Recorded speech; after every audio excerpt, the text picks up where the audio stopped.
Warning: the following broadcast may be offensive to some viewers. Like wussies and weenies and little fraidy cats. Viewer discretion is advised. And now, CST News at 6. News for your butt. With Card Community News correspondent Pepino Man. Sports, Dustin Bellinger. Weather, Jack Frost. Human interest correspondent Brad Smith. And your host and world news reporter, Eddy Wahlgren. Good evening, and thank you for joining us for CST News, the 6 o'clock edition. In our top story, increased UFO sightings have continued around the globe. Recently, a rash of sightings over Nevada and other Southwest states had onlookers concerned. The Pentagon has issued a statement saying there is nothing to be concerned about. The objects are not a physical manifestation of the Filthy Five and Russo's knee breakers' egos, as previously suspected.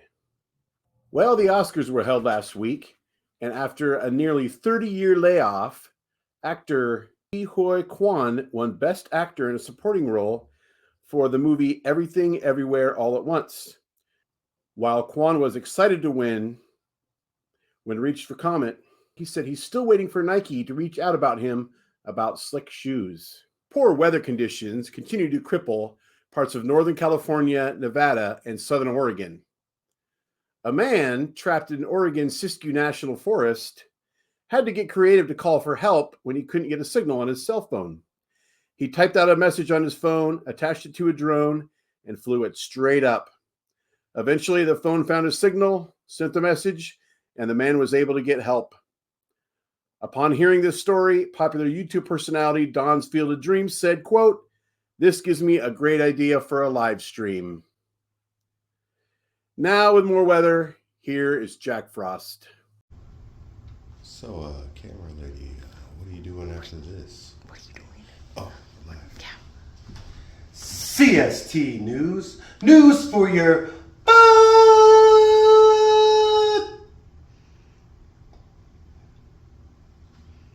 Jack the Snowman Frost with the weather report.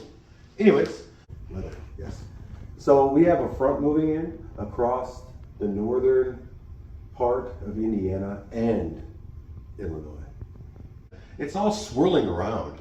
You should see it swirl. You know what I'm saying?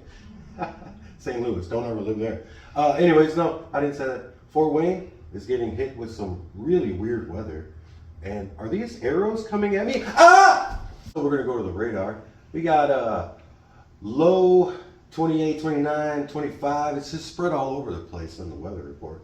And then our snowfall around the area is a mixture. We got 0.8, 1.6 in Gary there.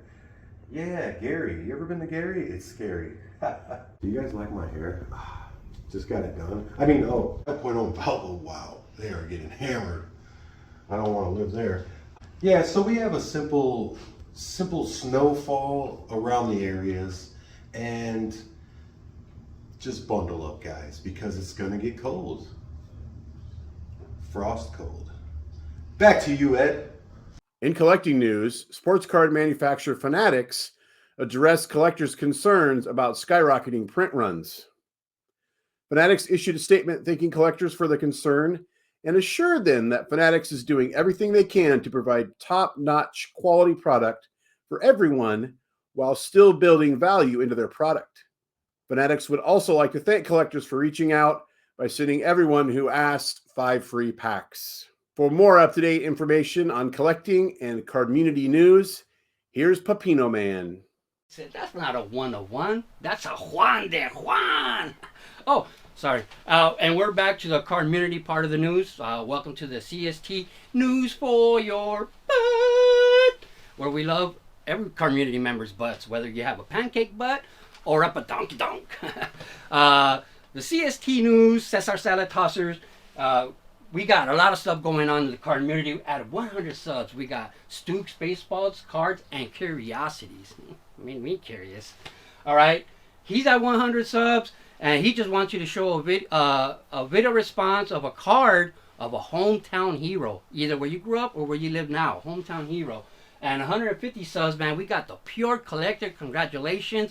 He just wants you to show a card that's sentimental to you. Shows a sentimental card.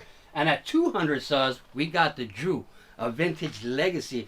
Now, he wanted you to show 3 cards of people that never won a World Series, and at least one that isn't a Hall of Famer, which, now that I think about it, I messed up that part, but he was cool enough to let me in. Such a good guy.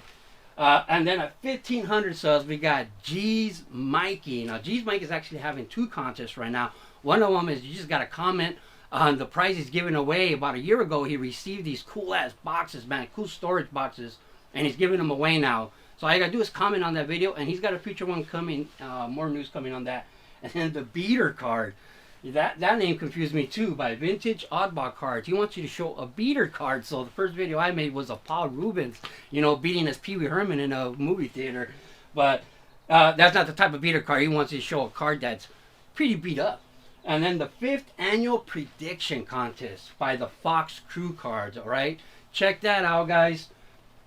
What they want you to do is they have a couple of predictions they want you to make. Easy predictions like who's going to win the NLCS, or what color underwear is Aaron Judge going to be wearing in the, an opening day. I bet you it's pink. And then 4th anniversary, the 4th year anniversary of the Card Crew. So they're having where everybody to enter, you give a care package, and just right inside the care package, Card Crew, man, spread the love and spread the hobby. That's what it's all about, man. Like I said before, this hobby is the best. I actually wrote a song about this hobby being the best. Want to hear it? The card community is the best. Back to you, Ed. And now, a very important public service announcement. Shira and I want to talk to you about something that's very personal. Your body. Remember, it's your body and no one should touch you in a way that you feel is wrong. I'll get anybody who tries it. It's not that easy, Orko. It's hard for a young person to admit that he or she has been touched in a bad way. If you've been touched that way, don't be ashamed. Tell someone you trust, like your parents, your doctor, your teacher, or counselor, or your minister or rabbi. Right, Orko? Right on. On Friday, Brown University freshman Olivia Pichardo became the first woman ever to appear in an NCAA Division I game. For more cool sports, here's Dustin Bellinger.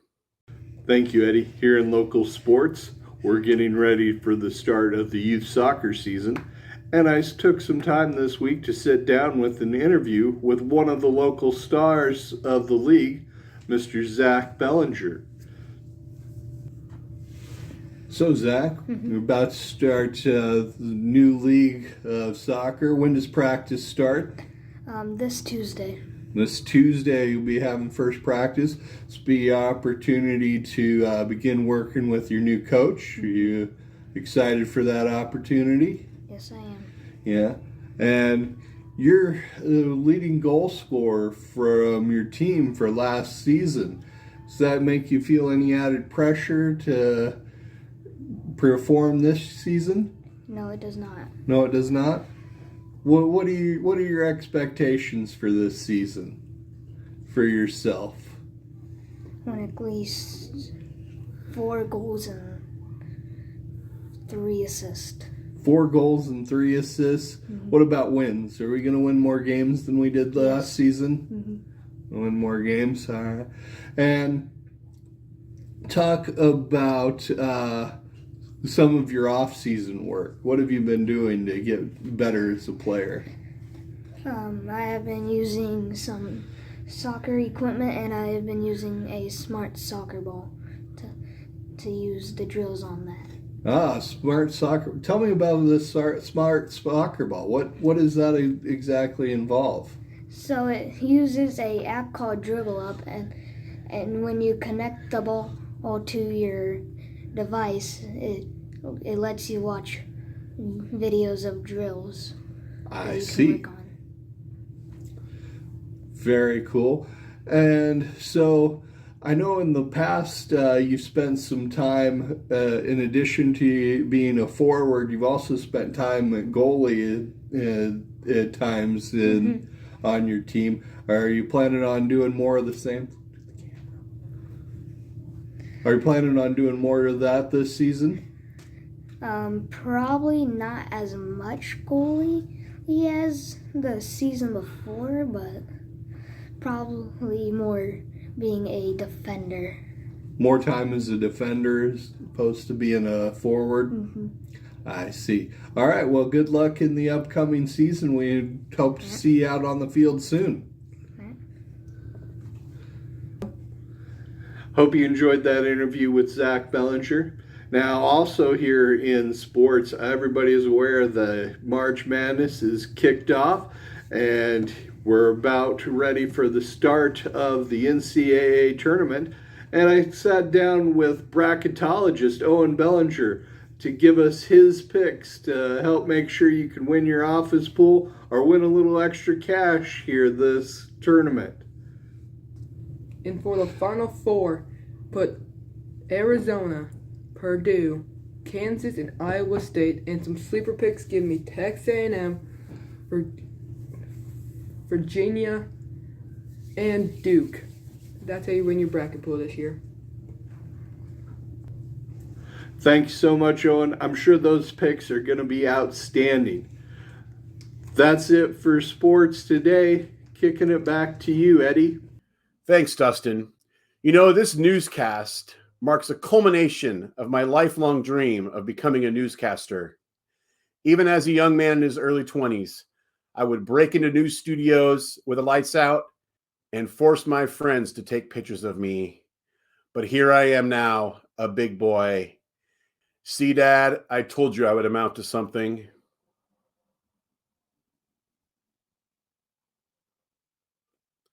For another feel-good story, here's our human interest canine correspondent, Brad Smith. Tonight on CST News, we have a story about a blind service dog named Smiley. He will never fail to put a smile on people's faces. Smiley was born with dwarfism and without eyes. Was saved from a puppy mill and a death sentence at the age of 2 by his owner, Joanne George. Nearly a decade later, the dog's story is continuing to help others in need. People were drawn to him, so inspired by him. I just knew this guy had to become a therapy dog. Shortly after George came to that conclusion, the dog became a certified therapy dog and joined the St. John Ambulance Therapy Dog Program. The dog spends hours each day visiting patients at retirement homes, joining special needs kids for a library program, and comforting patients at nursing homes near Stouffville, Canada. For the past 7 years, Smiley has been teaching people not to dwell on their disability, or where you came from, or what happened to you as a child.